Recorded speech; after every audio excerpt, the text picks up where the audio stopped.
Tennessee, stand up on the come up like it was jukin'. Come pull up, don't be looking. We on the grind, come book you a session. If this ain't already, make the first impression. Wait till you see the success. Know that this team is the best. No guns allowed, but come get you a shoe, come get you a shirt, come make you a song, come get you some merch. Tag the dream team bling, step in the room, lights gleam, let the mic sing. It was my dreams, it was likely. Yeah, we turned up in the lab, come get you a mix.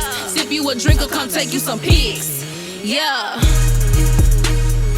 Touching different lands, feeding different sands. It's the music box. We going to the top. Welcome to the lab. We turned up in the lab. Looking like ribs, come good, get you a slab. Up on the stove, serve it up, heat it up, cook it up, eat it up. It's the music box. It's the music box. It's the music box. It's the music box. We going to the top. What's up, y'all? Welcome to Box Talk TV. It's your host Nia P here with Anthony Q. What's up, family? My name is Marlo, Celebrity Barber. We on Box Talk Podcast, best talk podcast in the city with my man Anthony Q. Yes, sir. You know who it is, man. It's your boy Anthony Q, man. Shout out to Box Talk Podcast for having your boy all straight out of Memphis, Tennessee. Man. You know what's going on. You already know. I'm cool on that fake shit, and I keep my grass cut to see this nation. Man, you put my name on it, make me respect it. I'm talking face to face shit. You ain't gotta like me, but you sure gotta respect me. Come on, man. That was Yeah. All right, man, you heard the Box Talk, and you can see who we here with. Listen, man, we got a guy in the building, man, that has a song that resonates and it vibrates through different genres. And they put his song in a certain genre because sometimes they put songs in the box. Some songs are country, some songs are blues, some songs are hip hop, and a lot of times it's gospel because it speaks to your soul. Let me introduce you, Mr. Anthony Q. Yeah, man. You know what's going on, man. It's your boy Anthony Q. I'm happy to have y'all. Happy to be sitting here with y'all today, so we already been kind of chopping it over. right. I'm gonna tell you something. When I first heard this song, man, I didn't know you was from Memphis, but it hit me. My first introduction to you was I'm cool on that fake shit. Yeah. Love that song, man, because it mean a lot to a nigga. That song probably saved a lot of niggas' lives. It's been times a nigga done cross a nigga and the nigga say, you know what? Anthony told me we're gonna be cool on that. I'm gonna let you live this time. I swear, it saved me too. You know what I'm saying? For real. Like, I ain't gonna hold you. Like, it's hard for me to make music I don't either relate to or been through. You know what I'm saying? So, if it's made or if I'm singing it, I either relate to it or have been through it. So, I done had to learn to be cool on that fake shit in two different ways. I'm cool on it, and you don't get no response from me in that way, and then I'm cool on it like, I don't even want to play like this. Like, I don't even want to be in that space where I tolerate being mistreated. You know what I'm saying? And so, if I know I'm gonna be solid to you, I ain't a nigga that play with snakes. I ain't never had one as a pet.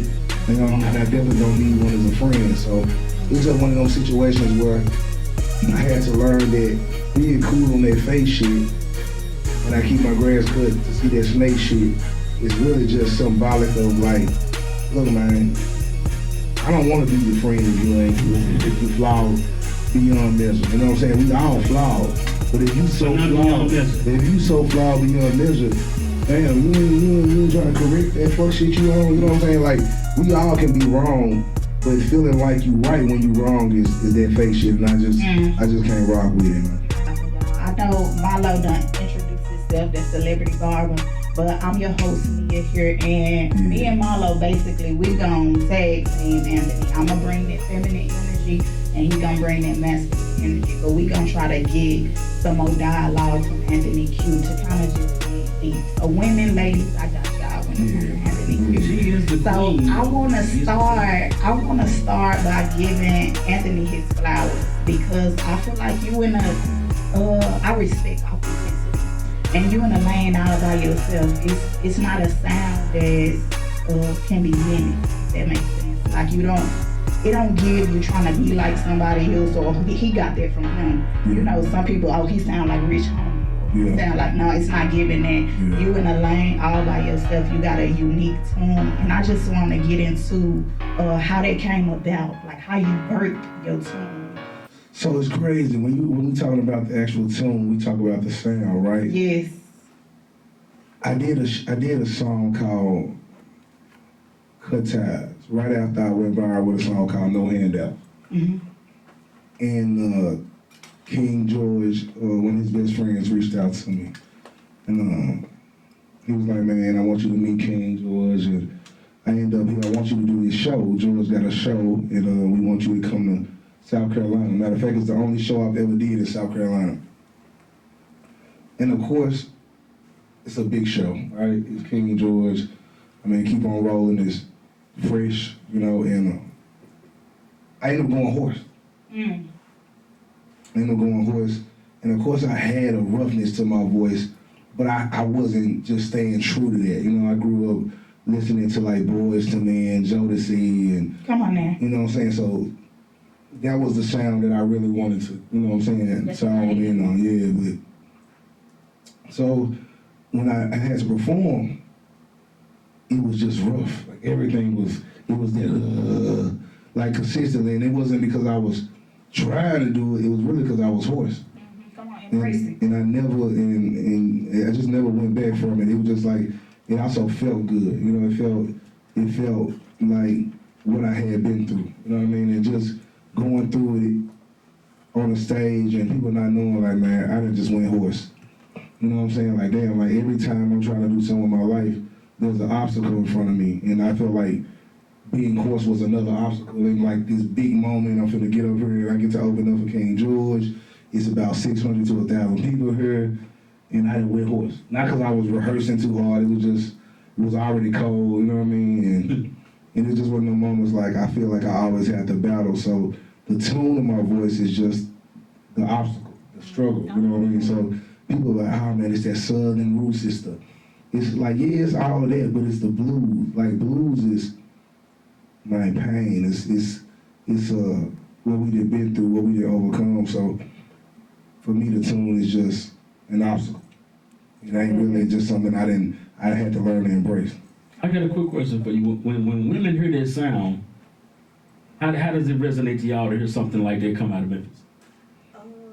It feels good. It sounds good. And me, I don't listen to everything. So it really got to catch my attention. And because it's set apart, that's what makes me want to listen to it. Yeah, it's dope. I'm be honest with you. I did a show with Cedric the Entertainer, and he went hoarse, and he had to continue. But a lot of times people don't understand. You got to perform whether you feel good, what's going on in your life. They got to do all that on the phone. You got to get on stage and pretend ain't nothing going wrong and give them the energy that they paid for when you really ain't really got it today. So has there ever been a show besides that one where right before you went on stage there was an incident you like, man, I don't really feel it, something going on, but I got to go perform? So I've had two. I'm gonna give the first one a short dialogue. Jackson, Mississippi, I'm sorry. Jackson, Mississippi. Man, they treating me good. They got the food laid out for me. And they got the mini, the mini Gatorade, Powerade bottles. Yeah, shout out Jackson, Mississippi. They got them. And I'm drinking them. I ain't performed a sweat yet. You know what I'm saying? I'm just, now y'all don't know, it's so much salt in them damn Powerade, but I don't know. I'm drinking them shit. I'm just thirsty. Shit, I done ate some chicken and I'm drinking these Powerades.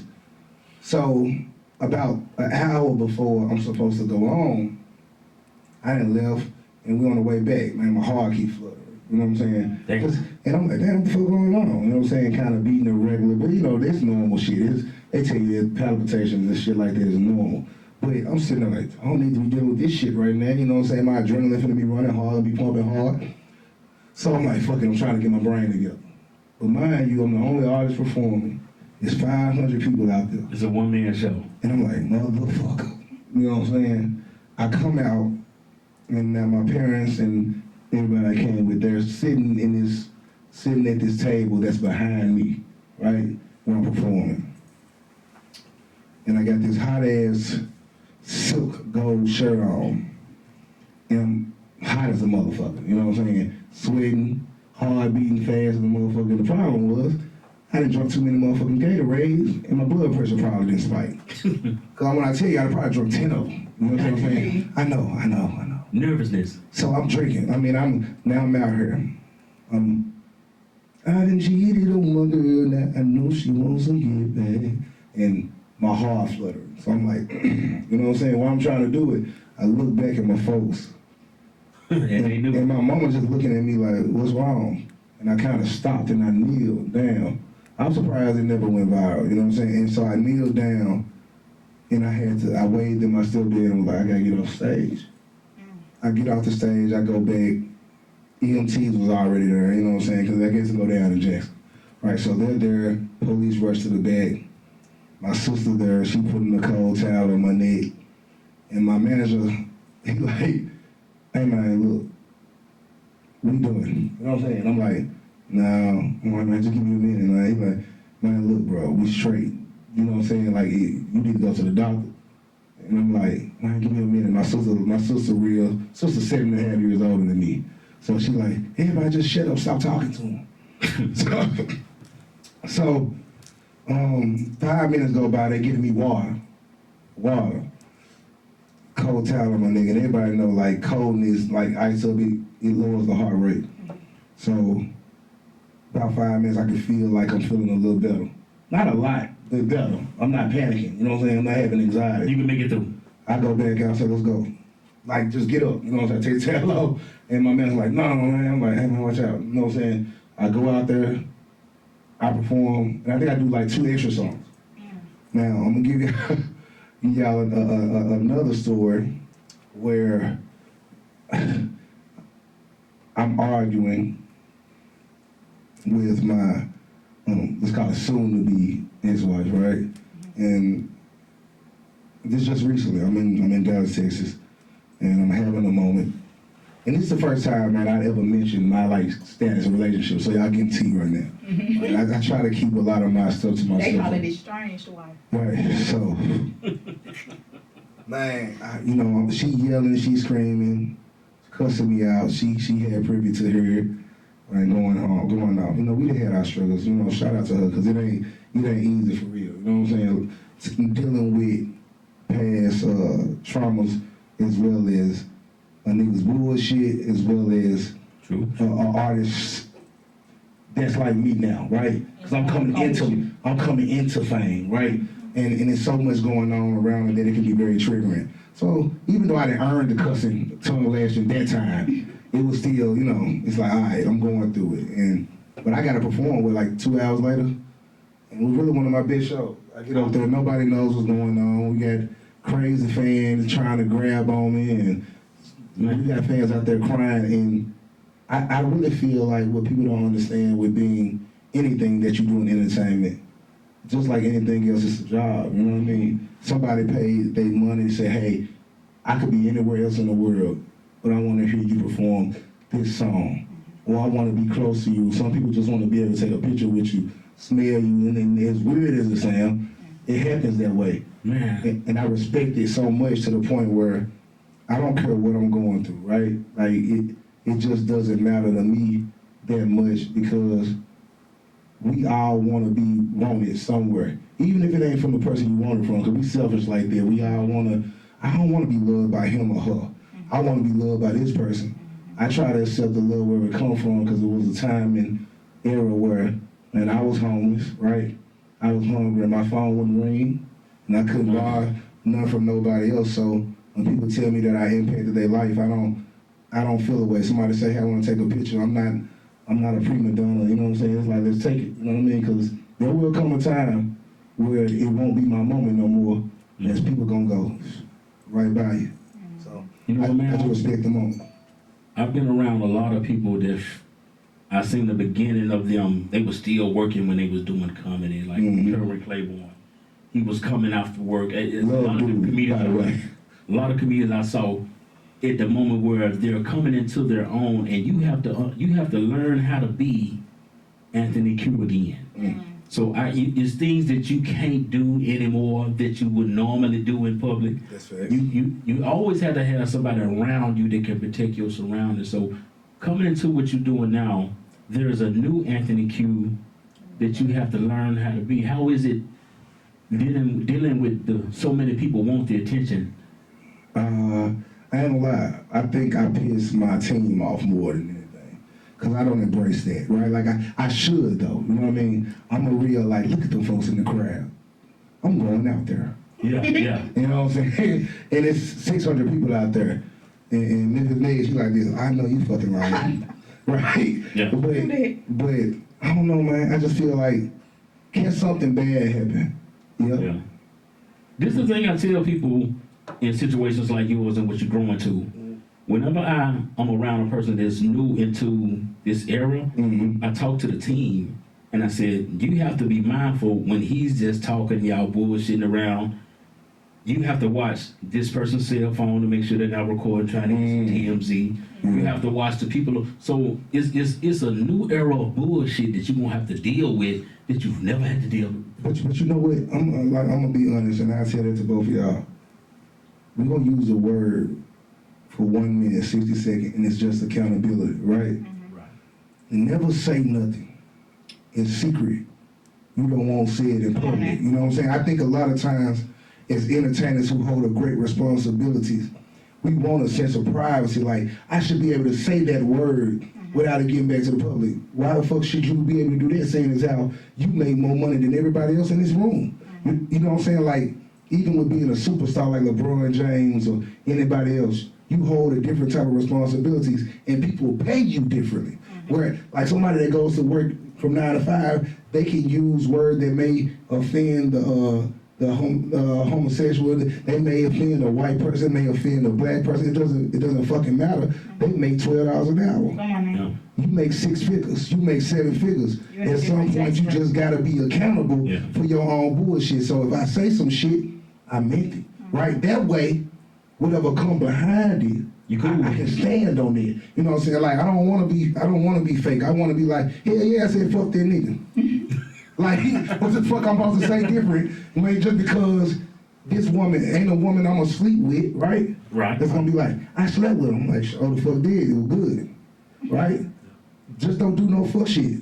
Stop raping women or sexually assaulting women. You gotta worry about a woman saying you sexually assaulted. Can women lie? Yeah, but if God got you, God got you. Man, a lie soon will be revealed as a lie. Anything done in secret should be revealed in public. Stop doing fuck shit. Stop saying dumb shit. You ain't got to worry about a motherfucker exposing you if you cool with the consequences. What I tell my son, like, anything I do, if I beat my son's ass, TMZ ain't like, did you strike your child? Like, I sure the fuck did. I did that. I ain't got no record. Fuck it, right? We can talk about it. You know what I'm saying? Yeah, that's true. The thing about fatherhood, I've learned that I'm raising myself by what I'm teaching him. I'm teaching myself at the same time. Like, it's places I don't go because my son deserves for me to go to safer places. So sometimes being a father can save you and put you in different areas. So you being a father in this business, how does your children look up to you and see you doing these and doing these wonderful things and having these songs? How does it affect your children? It's crazy, man. Shoot, that'd be something that a lot of women would have to have. Cause like I think my children understand that we eat different now, right? That I can cash out. They can cash out request me. Right, and all of my kids here to say 2,000 her, 800 her. They want Roblox or she wants something from Lululemon, right? Or this, that, and the third. A lot of it would probably be my baby mamas. You know what I'm saying? Like my baby mamas can have an issue, right? And they maybe don't even pertain to me, right? And hey, I got a light bill that's due. We're not even together, and I can help accommodate that. You know what I'm saying? So I do a lot of work now with Country Wayne.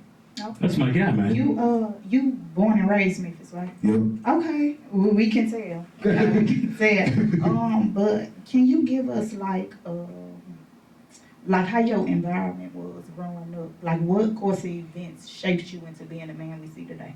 Man, I ain't gonna lie, that's a dope question. I'm gonna tell you why it's a dope question. It is. Because I didn't I didn't grow up rougher than a lot of niggas, but I didn't grow up privileged, right? It's that balance. Yeah, so when my mom was in the service, I stayed in Germany till I think I was about 2. I was born in Memphis. What branch? She was in the Army. She fought in Desert Storm.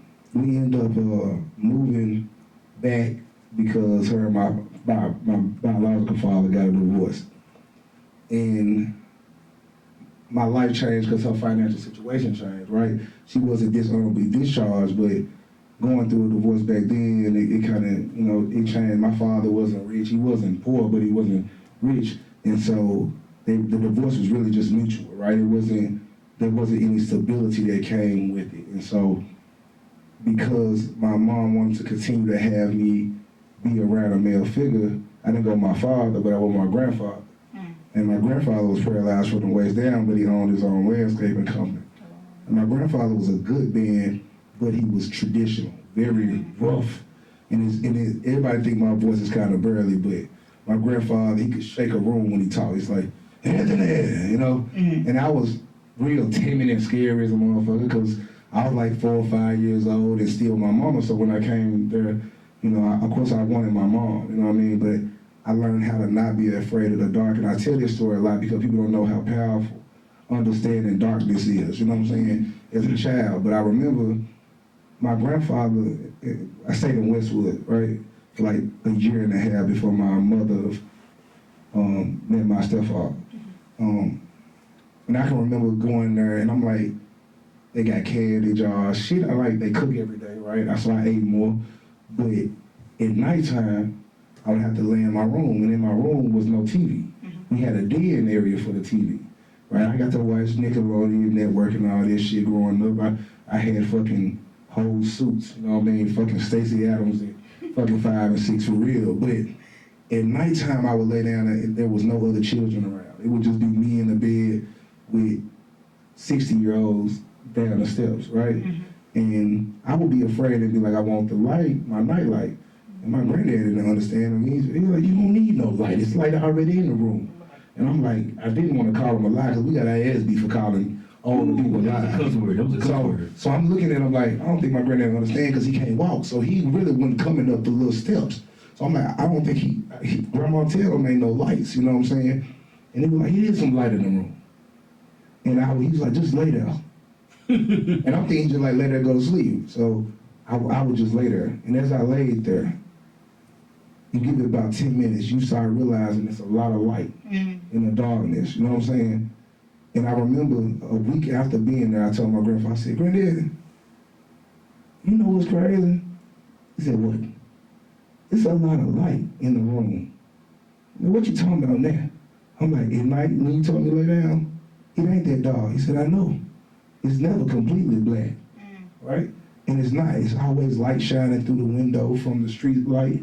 It's always light coming from up the hallway from the light that you can't even see, right? And so my experiences were more being around adults and understanding life teachings. It wasn't the street shit. You know what I'm saying? It wasn't, man, I didn't really start being engulfed into street shit until I really just started rebelling, right? I got in Raleigh, I came to Raleigh, I met niggas, and them niggas was living rough, you know what I'm saying? I'm like, shit, I'm gonna get down how y'all get down, because I was still taught to be a man, so niggas couldn't hold me, right? Like, I'm always on some, nigga, I beat your ass, so like, niggas wouldn't try me, but at the same time, I ain't want to be the nigga that was trying to be different. So, I got shot at for the first time when I was 22, right? And I ain't gonna lie, scared the shit out of me. And we shot first, you know what I'm saying? And I remember it happened on New Year's Eve, and I just remember bottles popping. You know how it is on New Year's Eve, motherfucker popping bottles. But I'm sleep shook, you know what I'm saying? So I'm sleep paranoid, and my nigga, he happy. He done been shot at a million times. He done shot at niggas a million times. He ain't got shit going on with him, but internally, I'm like, fuck, this shit is not for me. Okay. You know what I'm saying? But I say all that to say, like, man, I was really a young man that got a chance to be taught by my elders, and I'm still living because of it. You know what I mean? Like, I know to be a present father, but also a traditional father is more my concern. I'm gonna be sweet where I need to be or nurturing where I need to be, but I'm gonna leave that up to the mama because I know the streets don't give a fuck. You know what I'm saying? So I gotta be like, hey man, chin up, cry at home, you know, with your woman, or if you can trust her enough, or cry in the car when you get out the car. Make sure your eyes clear, you know what I mean? So these are the things that I try to teach my son. Ain't nothing wrong with being tender. Just make sure she be tender for you. You know what I mean? Just all these little teachings that I try to carry, but that's kind of what made me who I am right now. You just dropped a gem. I know a lot of generation can resonate with that, you know. Yeah. And from what you say, I say to this generation, be different. Stay different. Don't try to fit in with them because you're gonna end up being different later anyway. Yeah. But it is a problem in this generation. They always want to be the same. Because it's cool, it's popular, and I want to fit in. They're afraid to be themselves. Well, you know, social media has made it harder. Brainwashed. I tell the story, like even fighting, we think it's deep, right? All these niggas won't fight no more. Who want to fight when you can do this? And you can capture, you get knocked the fuck out, right? That's the thing. Don't nobody want to be captured and go viral on social Nobody media. want to take that hill. Yeah, like back in the day, man, I get knocked the fuck out. Only the people that was there knew I got knocked the fuck out. You know what I'm saying? But now, everybody can see. you come back to school, people gotta say, man, you got hurt, you got no fight, and you lost, and you can just lie it away, right? Right now, man, we been head up. But now, as people can go to that, so it's the embarrassment of what social media does, even with relationships. It's the embarrassment. It's like, damn, man, my nigga don't post me. And everybody knows that. Right. You know what I'm saying? Oh, my woman don't look as good. You know what I'm saying? She posts pictures and my niggas know that. You know what I'm saying? The world knows my woman ain't that fine. So we really got this social media thing going on where it's so hard to be traditional that we'll just lie and say, I'm modern. We got women saying, oh, I don't do all that. I ain't no old school woman. Like, but you do cook. You cook for your children. Yeah, you do. You don't become a problem till the man is present. You know what I mean? So, same thing with men. I don't want no woman who broke. But you were supposed to be the breadwinner anyway. You know what I'm saying? Like, you was always supposed to be the provider and the protector. We just in this world where we all feel attacked now because social media has made men feel minimal, right? Right. And made women out to be men. Right. You know, I got a question. Out of all the songs you did, has there ever been a song that was borderline, like, I don't know if I should put this out about myself, but you know it needed to be said? Is there any song that was kind of on the borderline of, man, I don't know if I should put this out? Devil Tried It. In my second verse, I speak to being molested.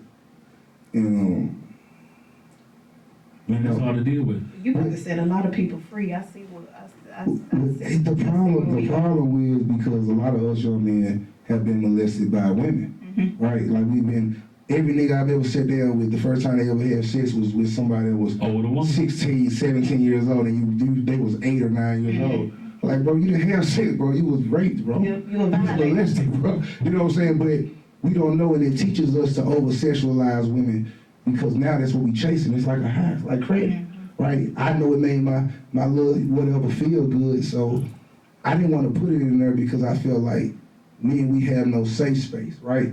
It's like if I say it, then it seems like I'm overly sensitive, right? Men don't protect men from those type of spaces. And women don't know how to deal with it because it's unnatural, right? If a man go, hey, I was molested, the first thing that normally women think, oh, you got raped by a man. Like, no, a woman did this. You know what I'm saying? Like, you know what I mean? But we don't tell the story because we process it a little differently. But I know a lot of men who turn out to be pedophiles because of shit like that. I know a lot of men that turn out to be homosexuals because of it, right? Or hypersexual. I feel like that's me, right? Like, I'm very much so, like, part of what I deem as fun is intercourse with a woman. Like, it's not kicking it with my family or none of that. And so now we've been taught as part of manhood, and they've been teaching us wrong that that's what you have to do to prove your manhood. Well, think about this. I've been knocking off this old broad since I was this age. Like, that ain't no flick. But we didn't even tell a lot of this though. If I had told my mama though, I don't think she would have responded with like joy. I don't even think if I had told my stepfather or at the time when my grandfather was still alive, I don't think they would have responded with, there you go. right? Right. Because they knew, like, no, a 16, 17-year-old girl shouldn't be touching you when you 8, right? We just don't disclose it because the first time we're gonna speak on it is gonna be to a friend. It's gonna be to my nigga over here, or a young man, or my big brother who's 15, right? And my big brother be like, you lying. He gonna smile. So now I'm taught to believe like It's cool. it was You gonna condition your brain to think like, oh, Yeah, it why was don't- so bad. Let me try to do it why again. don't I want to Or go be back? okay with it. But why I don't want to go back over there? Like why I don't like her then? You know what I'm saying? It was always, I was always more advanced than the young ladies I would encounter. So by the time I got to middle school, you know what I mean? Like I was already, man. Doing something they wasn't doing. Yeah, like, and girls would be fascinated. You know, niggas would back in the day, like, you say something about giving a woman, you know, oral pleasantries or something. It was wrong. They be like, oh, hell no, nigga, not me. And I was like, shit, I don't know, I've been doing this for like the last 3 And years. niggas out here sucking knees and shit. Damn it, come on, man. So Licking elbows and shit. it's, that'll be the song that, man, even to this day, like, when I hear the second verse, you know, my son heard it, the song, because he helped me shoot content a lot. And I know he heard it, and he did kind of flinch a little bit. You He didn't know how to respond to it. He just ain't, what are you supposed to say? Like, if your dad had just put out, like, oh man, you know, I was molested. I tell you the first natural thought from a vetting man about it, right? Or disclosing that type of information. You're like, damn, I hope my dad ain't do nothing gay. Right. You know what I mean? Because he sees his father as this masculine energy, right? Because these women get away with doing it without being labeled a pedophile when they doing the same activity. Right, and even when it comes out, nobody really looks at them as a pedophile, even though, man, I had cousins who touched me, you know what I mean? They're like when I'm 11 and they're like 14, 15. So I experienced it from like multiple main chicks, you know, that I felt like was my family. And I feel like this is going on in the whole black community. For sure. This goes on. I'm gonna show you how messed up it is, because even though I know it's wrong, I feel jealous because nobody molested me. Was I ugly? So even though I know it's wrong, society done told me like, damn, I ain't. It's like hearing a little boy got molested by the teacher, like damn. They probably missed you, but you can guarantee it happened to somebody in your family. For sure. I mean, did nobody wink at a nigga, nothing like that. But I'm telling you though, I had a lot of sex, my God bless me, and to overcome not having anything that I can't get rid of, you know what I'm saying, shit like that. But you would think that I like telling the story. But now when I think about it now, it's like, bro, it didn't feel better. Like, man, I done had women that it felt way better. Now, mind you, this is my first time. Like, the first time that I know I could reach a climax was when I was being molested. You know what I'm saying? It wasn't from a chick that I had a crush on. You know what I'm saying? And so it didn't come natural. No, so it didn't come natural. You, even if you think like, damn, like I would have wanted my favorite teacher, you really wouldn't have. Because a part of you know, like, we ain't even really possibly doing this. You know what I'm saying? Like, you 25 and I'm 16. It's like it's not supposed to be happening like this. And I'm supposed to be doing it with a young lady that I like, or, you know, a girl that's in my class. You know what I'm saying? It's just, and again, if I had told my mama this, I just told my mama. I was going to ask you, have you ever told her? I told my mama about 7 months ago. What did she say? She was, I think my mom was just confused as to like, how do you get to be 37, right? Before you say something. I just like, I had told like my brother, my big brother, my stepbrother, and like just nobody else thought it was wrong. You know what I'm saying? So because nobody thought it was wrong, fuck, I'm supposed to say I'm supposed to be mad that I got some, and that's what it was. That's how they trick you into. Yeah. So I just, whereas if it had happened to, let's say I was a young lady, right, and I'm 8 and a 16-year-old touching me, they're gonna try to crucify the young man. And I don't give grace to people that do wrong things, but I'm very protective of males in that regard. It's like, I ain't saying that we should be recused of our guilt, right? True. But it's like, God damn, we get hung for shit. Right? Yeah. If you cheat on your girl, you damn, like you don't pay the rent, like you don't love on the kids. You know what I'm saying? I tell her all the time, I wouldn't piss on that nigga if he was on fire. Damn, because he cheated? Did he give you some? No. He just a hoe. I mean, yeah, maybe. But that don't make him a bad person, it makes him a cheater. You know what I'm saying? And you learn these things, and you're like, I don't know, man, if I like people. Right? And that's how I be feeling like, I don't know if I'm going to give a person all of me, and just to watch them crucify me for my flaw, right? When you tell them like I ain't perfect, you know what I'm saying? And It make you feel like you can't be honest with the person that you really supposed to be your entire self with. but that's why I be I honest. can't really tell you. I really can't tell you the things that I want to tell you because you'll judge me about it. Oh, you use it later? Yep. Yeah. They make men seem like y'all robots. Mm. Y'all human beings with feelings. I just think that like most of us think about it. If you over the age of let's say 30, culturally you black, you grew up in a household where if you fall, oh mama, let me see your boo boo. We fall, boy, get your ass up. You will be alright. So naturally we stop crying about our knee hurting. We stop going, man, I got a boo boo right here. Because there's nobody to look at it. You know what I'm saying? So by the time you're a woman, you even confide in your woman and pillow talk to your woman a little bit, the first time you made me feel like, you act like I don't got no headache too sometimes. Right. You like say no more. You know what I'm saying? Like, I'm gonna I be honest. ain't even finna say it no more. It's times as a man I had to go somewhere and just cry because I can't nobody help Like, you me. better do it alone. It's because once you become the breadwinner in your circle and you know nobody that I have helped can help me. There's no help for me. So sometimes I had to just go by the river and talk to my mama who not here no more because ain't nobody else. It's the best conversation I've ever had was with entities that couldn't respond. Yeah. Because sometimes you want somebody to listen, but you don't really want to respond. I just want to get this off of me. I love that this conversation going in this direction, and I love that you using your platform, your influence to really, shift We need artists with that level of Yeah. vulnerability. that part. Yeah. What I want to ask you is, the famous saying everybody say, with new level come new devils, and these demonic influence will really penetrate the people in your circle once you done, raised to a different level in your life. How is your support system? Like, did it grow firmer or you lose some people, like mentally in every area? Man, both. I'm gonna tell you the most cliche thing I've ever heard before I seen any type of notoriety, clout, money. It's two things people gonna say to you when they see you start to do this. Stay humble, Man. and don't let the money change you. I'm gonna tell you why I take issue with money, right? It's like, what the fuck are you talking about, right? Like, why wouldn't money just make me pay my bills on time now, right? Come on, man. Why wouldn't money just help me?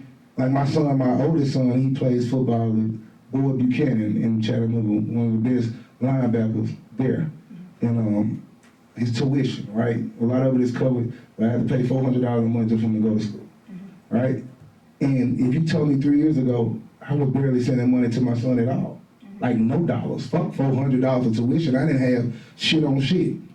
So what are you talking about? Don't let the money change me. It's what it is people don't feel secure with themselves when they feel like your wins are putting their losses in their face. It's like all of your wins are reflections of everything that they feel in life. And I just here to say, for anybody that's still trying in life, anybody that's winning isn't a reflection of your losses. I remember the first time I was the most happiest for a person, it was Glorilla. Shout out to Glorilla. She made, and I'm gonna tell you why. Cause it wasn't that I didn't like the song. It was that ain't even my speed. I'm David Ruffin, That I know. Johnny Taylor, I'm that type of nigga, right? But I remember seeing the day before F&F really went viral on Facebook, it was some girls twerking at a red light, right? And it was an old lady like filming it, like, this ain't make no damn sense. Whole time it was just set up for the video, right? And like he can't tell you, it was just a cheap video, right? It wasn't nothing exclusive about it. Gloria hadn't had no work left, but it was raw and it was talent, right? And I remember looking up her IG at the time. She had like 36,000 followers. Had never heard of her a day in my life. I went back a month later, she had 1.3 million. And I remember at that moment is when I was like, man, this shit crazy, that's a blessing. Like, it's a blessing. Imagine growing up in Fraser, man, not knowing what you're gonna do with your life. And like, man, she everywhere. Coachella, like, how can you not be happy that somebody can like go, I changed my life, not knowing that one, you gotta work your ass off. You are no longer for yourself, because everywhere she go, I don't give a fuck if she walks through a fucking this building, right? So I'm like, oh my God, right? And they're gonna want to engage you, so you have no personal space. So like, I always use her as an example of like, sometimes be happy for people. You know what I mean? You don't know what the fuck they're going through. Don't tell them to be humble. Don't let the money change you, because the devils be the people that steal it. It's like crabs in a bucket, man. You know what I'm saying? Like, nobody want to see everybody say they want you to do better until you do. Yep. Like, if you tell somebody you had Anthony Q on your podcast, who? Right? He's straight. I ain't never heard of him before, right? Ask them, did they see? Nah, I checked it. You was the first one. Man, success will turn you from being the flow to the roof. You go from being walked on to be the person that protects everybody in the same house you used to be the flow in. Because there's some people that you hold a responsibility to, your grandparents, your family, your cousins, your friends, and sometimes you'll go from being the flow to being the roof. That's a fact.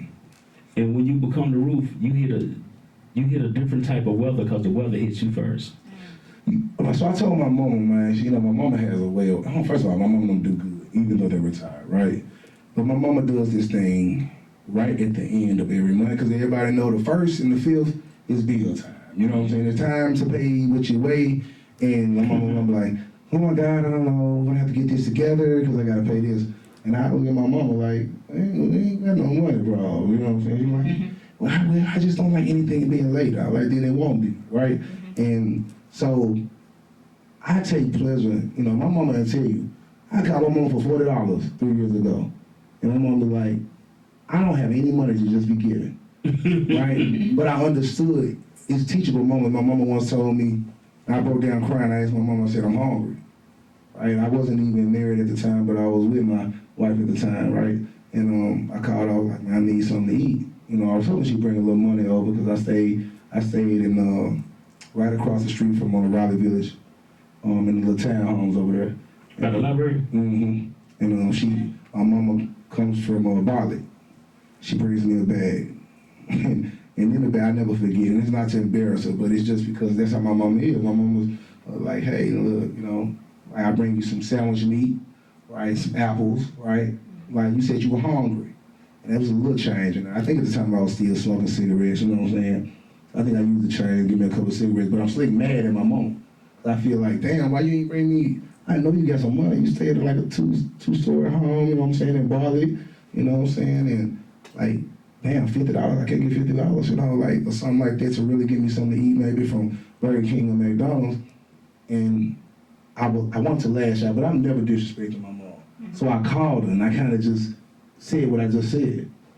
And she was like, look, Anthony, I gave you that because I didn't have any money, right? And I got up out of the bed to bring that to you, right? I didn't give it to you in a sense, my mama doesn't cuss, but in so many words, I didn't try to shit on you by giving you That's what I had. That's what I had to offer you right now, right? Now, I don't have any money to give. And I don't mean I'm broke, but I don't have it to give to you, right? And so, and like now I'm like, I'm just like, man, it's like nobody understand. I'm like, well, when you gonna start living, right? I'm like, Mama, I'm alive. I'm alive. What are you talking about? She go, no, you're surviving. If you need $40 a day, you're gonna need $40 tomorrow, right? Right.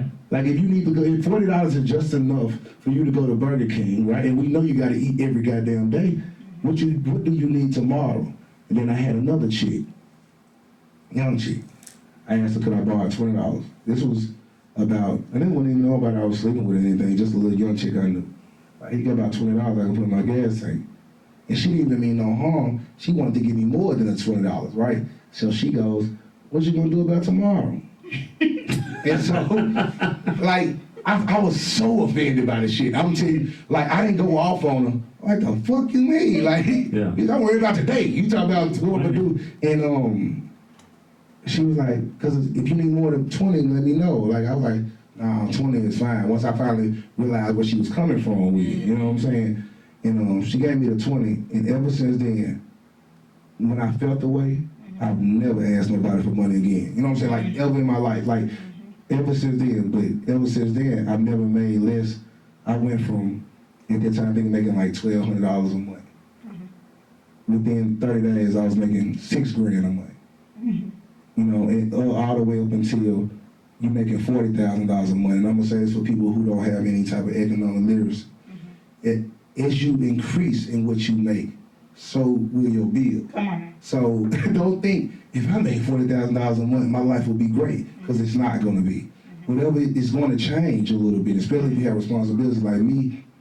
I'm a present father, but I wasn't a financially present father. So even though I see my kids, I hug my kids, I love my kids. And you got how many kids?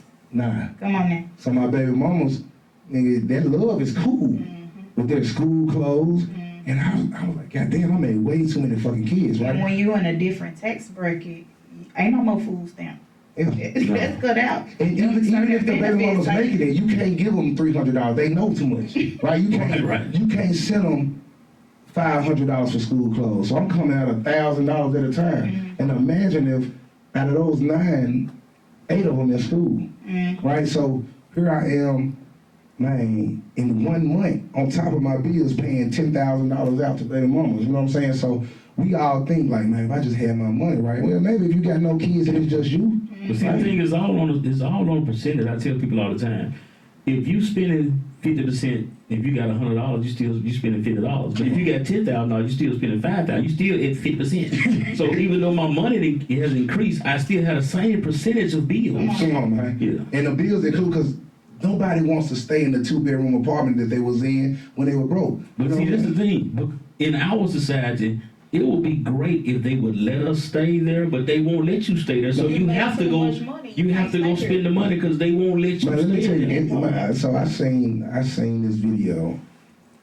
Black man walks past, YN checks him. White man walk by, the young nigga go, "Oh man, my bad, my apologies." Right? Facts. We can't stay in our neighborhood because we become a lick, right? If I stayed where I was at, if it gets around, I might not be getting robbed with a gun. Folks be kicking my door in every other day looking for shit. You know what I'm saying? And so it sucks that you can't, but in reality, I'm just gonna keep it real. No, I didn't. I want that 3-story home I get, right? I got all these goddamn kids. I don't want no 2-bedroom. I never have no peace, right? And so you go from paying $675 a month to $3,100, right? You go from MLG and W to if you know anything about Georgia, all that shit's separate. Water, gas, and light. It's all a la carte. It's a la carte. Man, I'm talking about, so I'd be like, shit, nigga, on the first, right? And there's always kids don't give a fuck. They like, when your songs finally start progressing and you finally start seeing a certain level of respect, what was the first thing you bought your mom? Did she really was like, for real? So I'm gonna tell you, I got what's called like a distribution check, right? It's like, hey, give us this your catalog, right, and we'll give you X amount of dollars. So I ended up getting a check for about maybe, let's call it $60K, right? And I asked my mom and them at the time, like, how much. Go on, cash out. I asked my mom, I said, how much y'all bills a month? And she was like, we got about $10,000 a month in bills. I said, I gave her $10,000. You know what I'm saying? Yeah. Because I know if they got money freed up, then they can do what they want to do. You know, like both of my parents are retired, right? And so, like, I'm around my parents out every day. You know what I'm saying? Like, I always tell people my mama spoiled this shit. But we're different. Like, we're not flashy. Like, I tell people all the time, like, it took a lot for me to buy this $5,000 chain. Like, and I be looking for it. Sometimes I put it down, I'm like, hey, Brian. What am I doing? Hey, I see my chain, man. You know what I'm saying? Like, we don't desire to live a certain way, and I think God scripted it that way. Made sure I was older. But I'm gonna tell you something. Having a granddaddy is a stabilizing person, man. Oh my God. Everybody that I know that has a granddaddy, it did some stability wise to him, because granddaddy was like the Bible for a young man. And my granddaddy was the boogeyman, God, a father. He was also gentle, you know what I'm saying? I remember him. It's a peace with older black men. It's love. It's a truth. And they don't have to yell.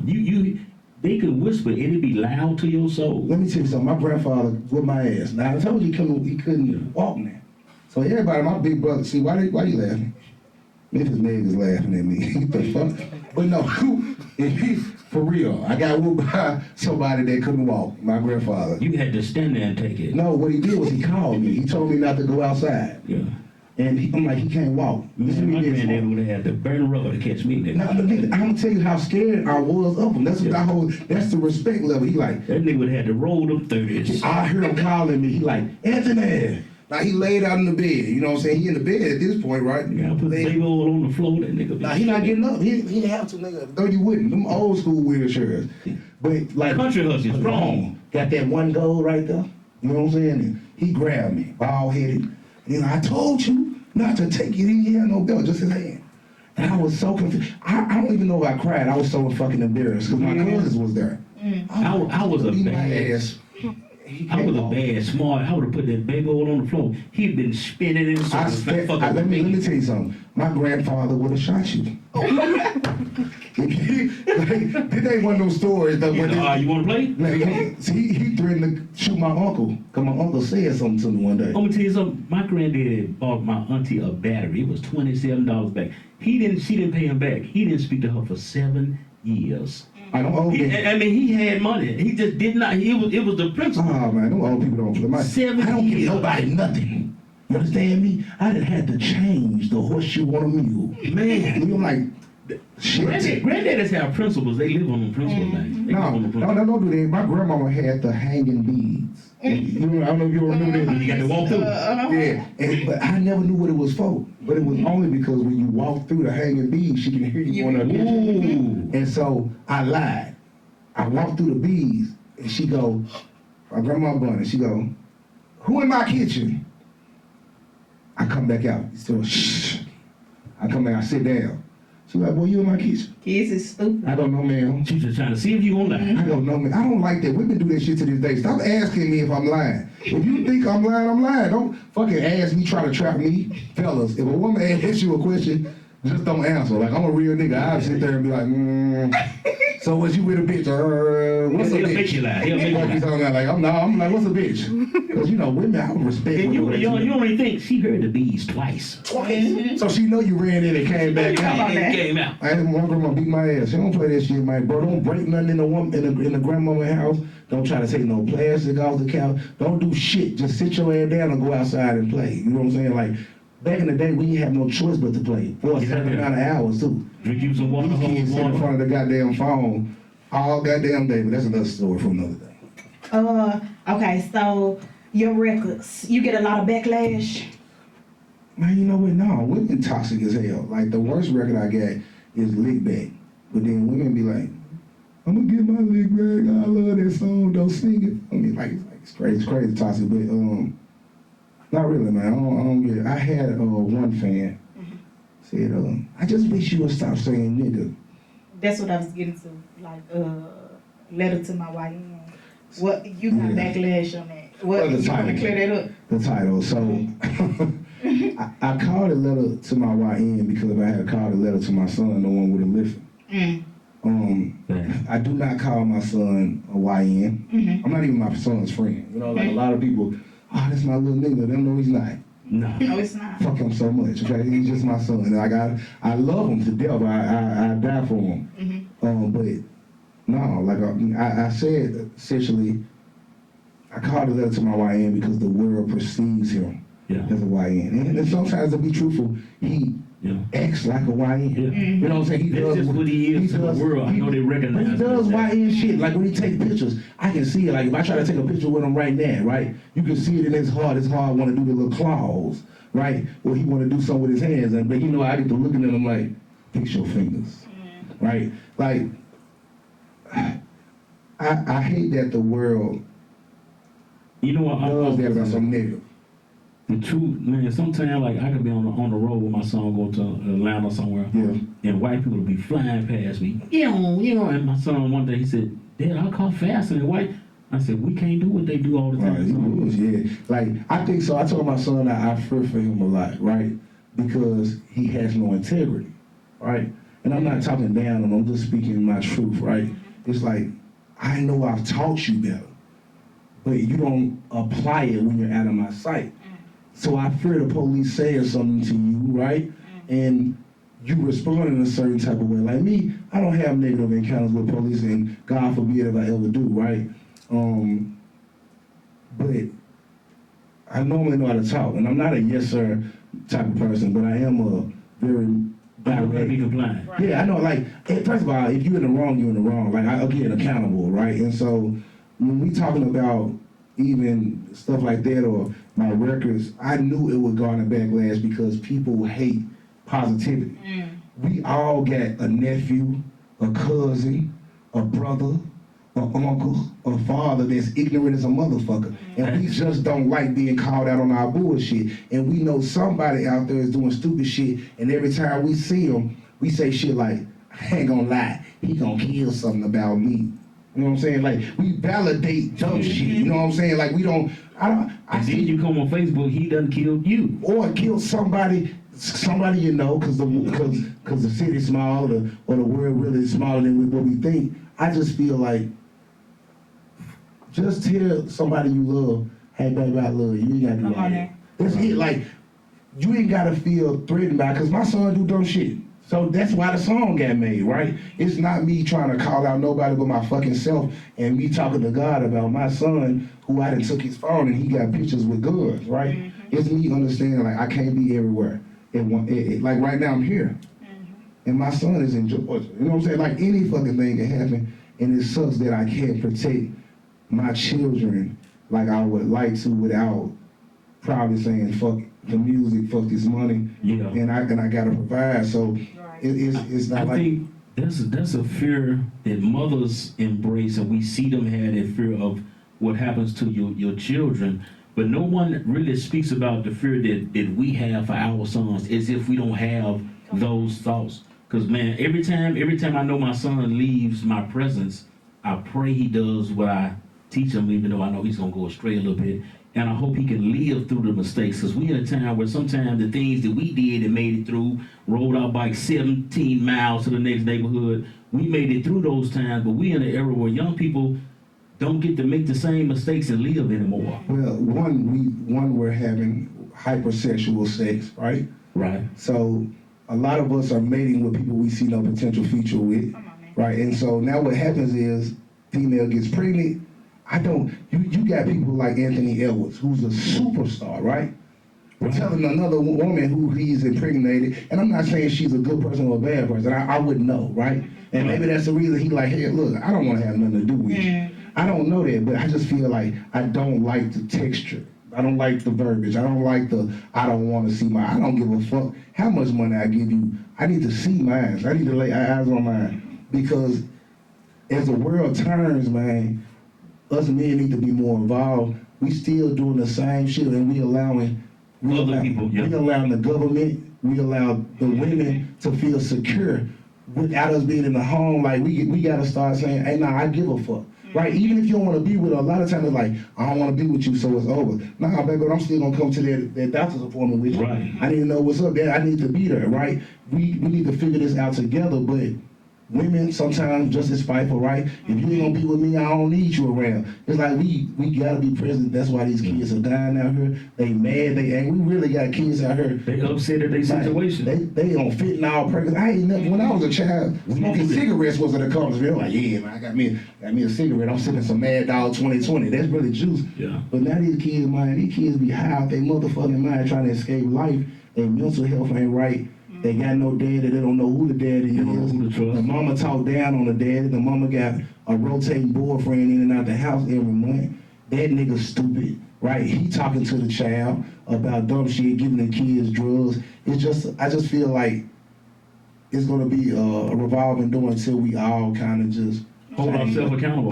We gotta hold ourselves to a higher standard. I talk about that all the time. It's like we falling in a trap. The system doing it to us. Yeah. When they gave these women Section 8, you Section 8, man can't be there. Right. You get this $5 rent, man can't be nowhere around. They do pop-ups, can't no man clothes be there with a wrap on you. They give you food stamps, child support, all this stuff. It condition a woman to separate from the man. you You got the woman thinking that this man gotta compete with what child support giving you, your $5 rent, and your food stamps. You got this woman living like she's supposed to be independent. You see, and that's what they condition. They falling in the trap. Well, dudes, I done heard, dudes like, man, my girl got steps, my girl got this, and the third, like, we don't even know how desperate, man. I'm guilty of it. I definitely ate off. Baby, those steps hit this morning. I'm gonna tell you something. I never put a food stamp piece of food in my son's mouth. And the reason, and when my son was first born, they thought it was on some cocky shit. It was the fact that I wanted to say I worked and fed my son. It means something to me if I can look at my son and say, Daddy worked to feed you.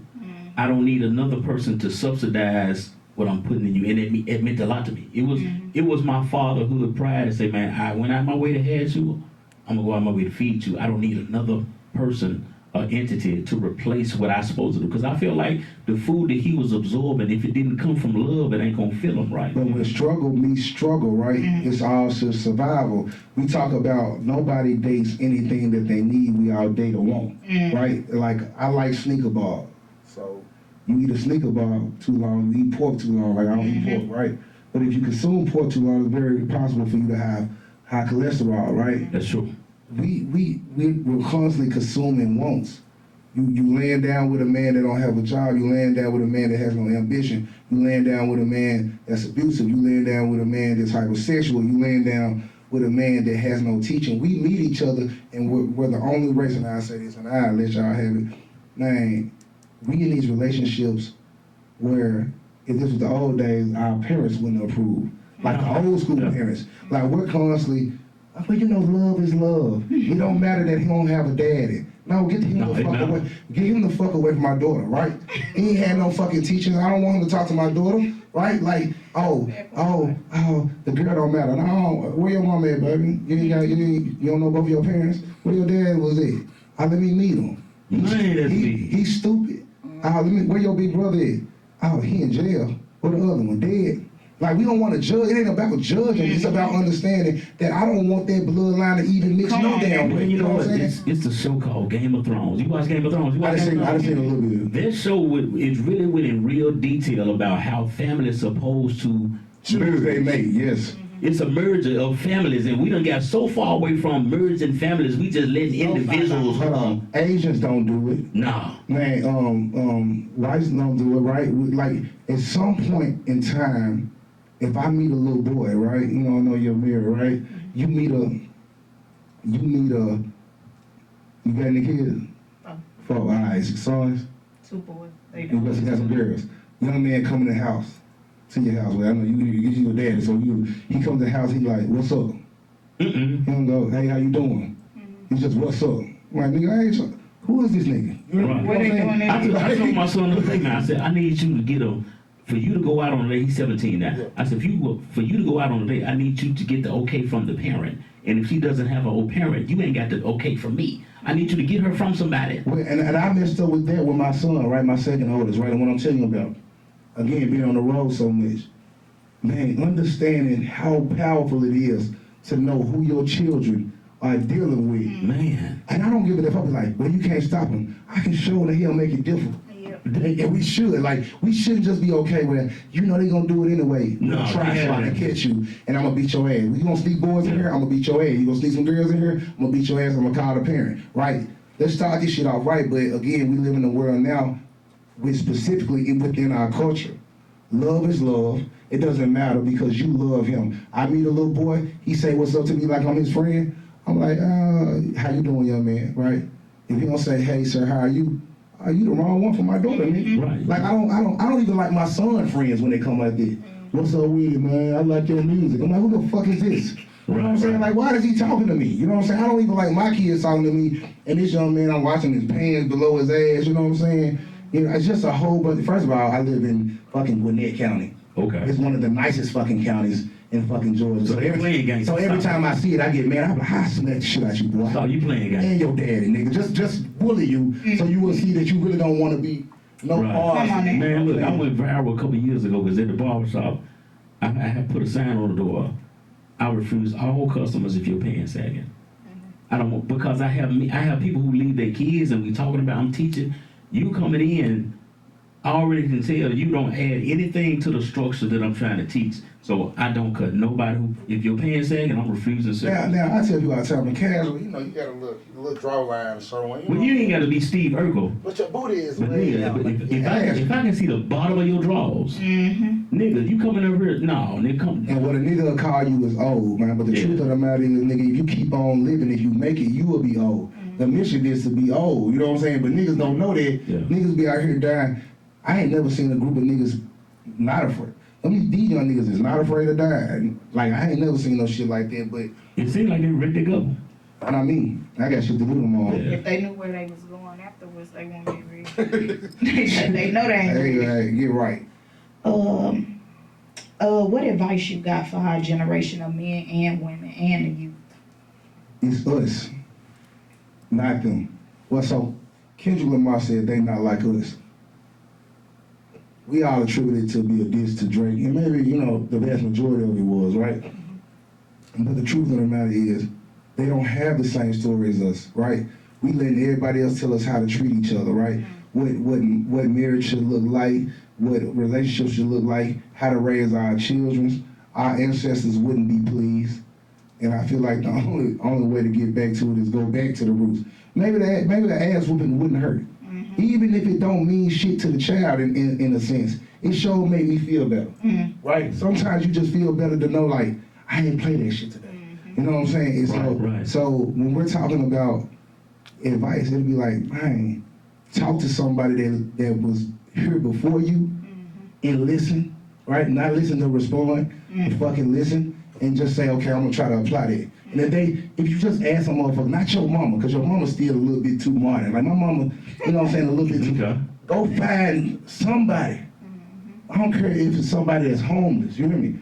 Talk to somebody 70 plus that still sees some shit.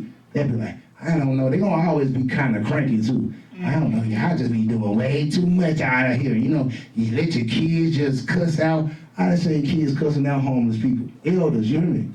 Like the shit is fucking embarrassing. I seen a girl on social media hitting her mama. Like, I don't give a fuck what my mama do. I would never. You know what I'm saying? Right. I'ma walk away. Yep. But so, if let's just go back, man. Take me back when my granddaddy beat my ass for being out of line. I need it, man. I need some old school. I miss hot water cornbread. I miss sitting down and having to finish a meal before I could get up from the table, man. Now all of a sudden these kids eat in their room. Ain't no family time. Yeah. These kids get to be on their phone when you're talking to them. Man, my granddaddy probably would have shot me in the face. Well, see, that's why your music resonates, because it goes back in time. The soul that your music gives goes back in time, and so that's why it resonates with a lot of people who say, man, that's what we missing. So I do want to, what's up for the next series of shows? What city you gonna be in? Tell us what new you got going on. So I'm working on it, man. I got something coming up, and it's called My Story, which is more particular. It's June the 7th, right here in Memphis, Tennessee, in Thomas Event Center. And I really want everybody to make sure that I cop them tickets, because we're gonna be doing exactly what I'm doing now. I'll be performing, but I'll also be telling my story. You know what I'm saying? So I want y'all to come out. I'm telling the truth, the whole truth. I'm going in depth about my marriage. I'm going in depth about my relationships. I'm going in depth about, man, the shit I'm going through with my son.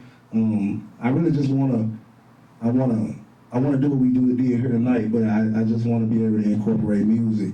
So that's the only show I really want to talk about. I got others coming up, but the most important one. When is the date on the time or so? June the 7th. Yeah. June the 7th. Yes, sir. So, you know, I love to have y'all out there around politicking, and I think I'm gonna be performing for about 2 hours, so it's gonna be dope. Okay. I'm gonna be there. We're gonna be there. Memphis, we're gonna be there, man. We gotta support those of us that have talent and using this talent universally, and really showing there's great things coming out of Memphis besides what they see on CNN and TMZ. This is a representative that shows there is soul, there is music, there is greatness, and there's a spirit in Memphis that's resonating throughout in the music world, and we're very proud of you, man. You know me is to love me, 'cause at times I can be misunderstood. There'll be good days and bad days. say these words. All I ask is you'll try loving me. All I ask is you'll try loving me. 'Cause I heard it ain't easy.